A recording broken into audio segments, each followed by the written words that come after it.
কাল নেদারল্যান্ডসের বিরুদ্ধে টপ অর্ডার রান না পেলেও মাঠ কাঁপালেন শিবম দুবে। নেদারল্যান্ডস বোলারদের নিয়ে রীতিমতো ছ্যালে খেলা করলেন তিনি।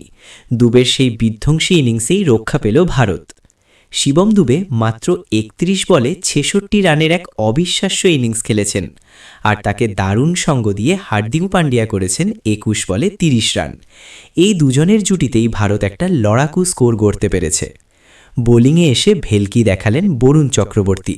তার মায়াবী স্পিনে কুপোকাত হয়ে ডাচরা ৩টে উইকেট হারালো, আর ব্যাট হাতে তাণ্ডব চালানোর পর বল হাতেও শিবম দুবে নিলেন ২টো উইকেট। ব্যাটিংয়ে ৬৬ রান আর বোলিংয়ে ২ উইকেট। কালকের ম্যাচটা ছিল পুরোপুরি শিবম দুবের নামে।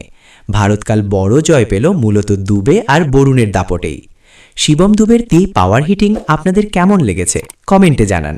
আর ক্রিকেটের একদম সঠিক খবর পেতে ক্রিকেট ক্রাফট বাংলাকে সাবস্ক্রাইব করুন।